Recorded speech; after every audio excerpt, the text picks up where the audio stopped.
And next we will have Bryce Mitchell, featherweight. If you have a question, please raise your hands.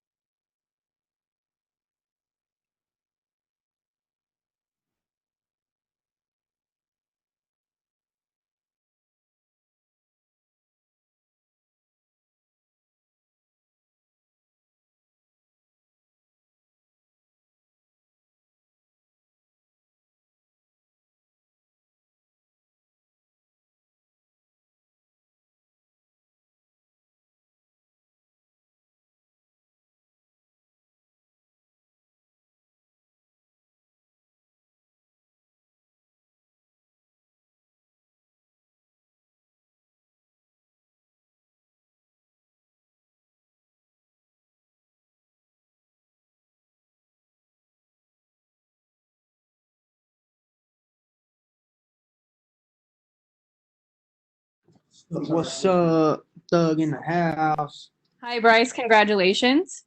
That sounds like Megan. Not me, actually. So we are going to start you off with James Lynch with the score. Okay. Hey, Bryce, congratulations on the victory. It seemed like there was a lot of bad blood heading into this fight. Did that amplify this matchup a little bit more, just because you haven't really had that with some of your past opponents? Well, I could say I was really trying to hurt him, but I was really trying to hurt everybody I fight. So it's about the same. Yeah, just I actually enjoy it when the people talk shit to me because then I don't feel bad about hurting them. So yeah, I kind of enjoy him talking shit. It really don't. I like it when the dude talks shit to me. It makes me feel better. And we heard the scorecards at the end, 25 for him, 30 for you. Were you expecting that type of a dominant performance tonight? Of course, man. I'm really biased. I always think I'm gonna win everything. And do you sort of have an idea of what's next for you? I know Dan Ige and you have some history fighting Edson Barbosa. Would you want the winner of that fight? It's really I've never really picked my fights or called out nobody. I really don't care to. I like when people call me out. And but it's really up to my management. He's gonna uh pick whatever he thinks I need to do. And that's what, I pay him a lot of money. And that's what his job is to do, is to tell me who to fight. And then last one for me, how was it fighting without the empty crowd? Because I know you're a guy that really feeds off the crowd, and how did that affect you at all in the fight? I really like fighting in that empty crowd. I mean, I wish we could every time. I can hear my coaches just plain as day, and it's just the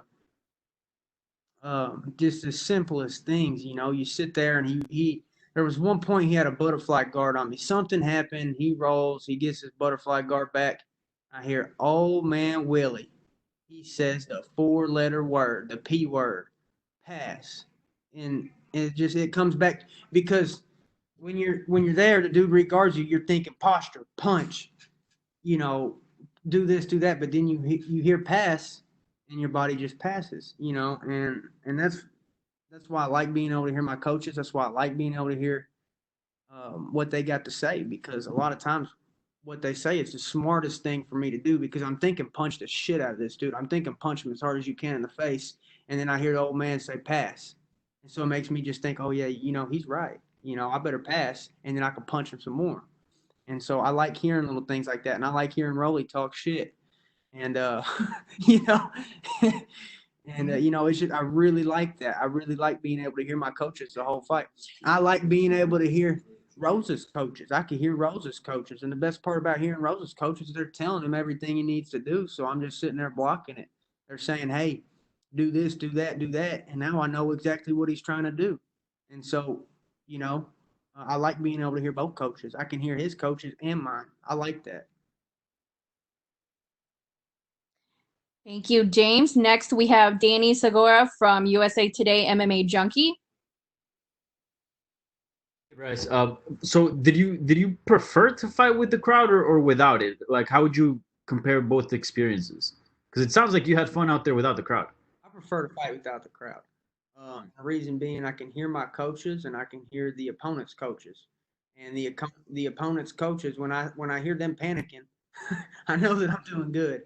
You know, Yeah. Would you say perhaps you would perform better without a crowd? I think that I do perform a little bit better. I can hear my coaches. I mean, I can remember tons of things my coaches said, and I can remember one specifically that was during a fight. You know, old man told me to pass, and I passed, and I was just about to punch him, and it's probably good, you know, because I was sitting there in his butterfly guard, and I was just about to punch, and then Willie says pass, and so then I went from wanting to punch him to wanting to pass, and then sure enough, I get inside mount, I take mount, you know, and then just rode him out the whole time. Got my elbows in. I could hear Rolly. I could hear TJ. So I like being able to hear my coaches. That's huge for me. Yeah, and this virus seems like it's gonna stick around for a bit, so we might not see crowds back in venues for quite a bit. Are you looking forward to that then? Yeah, I don't know how. You know, by the time I fight again, there'll probably be crowds and stuff, unless the whole world went to chaos or something, and then I'll be out catching catfish and skinning deer. Yeah. And you face like solid opposition in the UFC, and I know you don't like to call out, but as far as a type of opponent, would you like to start facing people in the rankings or maybe bigger name guys, or you are 25 years old? Would you like to sort of take things low in your career here in the UFC? Man, it's really up to what my manager thinks because, I think he has the eyes inside, and that's really his job is to pick the best fights for me to get me where he thinks I should be and I'm going to be. And, I've trusted my man. That's what his job is. That's why I pay him is to promote me and pick my fights.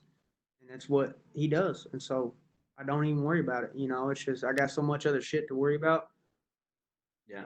I got a lot of shit to worry about. And, I pay him to worry about that. And last one for me, I don't know if you caught this, but on the broadcast, I believe John Anik said that they're gonna have the camo shorts for you. I don't know if somebody told you backstage. Oh yeah, Dana White said that he's gonna give me some camo shorts. So I think they just got tired of me talking shit, and they figured I'm not gonna shut up. They're just gonna give me my camo shorts. I'll shut up, and I'll shut up. All right, man. Congrats on the win. Shut up, man. Next, we have Jay Anderson from Cage Side Press. Thanks very much, and congratulations on the win, Bryce. I mean, one thing is clear: your favorite game really is Twister. You did it in DC. You almost did it again tonight. Did you have, any sort of expectations trying to live up to that first one, or you just want to be the first guy to land two in a row? Man, I wanted to be the first guy to land two. I thought I was gonna break his neck, man. But I think that neck surgery he had, I think he got an extra vertebrae in there now because his neck just didn't break. And I just don't know why or how he didn't tap, but you got to give it to the guy. There's no denying the guy's tough. I swear to God, if there wasn't rounds, we'd still be fighting right now. We just fight until I guess he just passed out from exhaustion. I don't know if I could choke him out. I don't know if I could twister him. Just sit on top of him until he fucking passed out. I guess we'd still be fighting. And I mean, the other thing is, you did come close to the finish early. Did you have the sense that he was close to tapping? No, he was not close to tapping. All right, definitely. I mean, they pointed out in the broadcast, but hey, different thing in a live fight. What is it about your ground game when it comes right down to it? There's such a difficulty for opponents because that was one of the more dominant performances we've seen in a while. Man, you got to cook them to the bone. Most of these people been simmered. Some of them been a little bit broiled. Some of them been baked, but ain't none of them been cooked to the bone. You get cooked to the bone, done. You don't come back from that. All right, well, thanks, Bryce. Congratulations again on the win. Thank you. Thanks, Bryce. You are finished. Have a good night, sir. Thank you, man. All right, guys.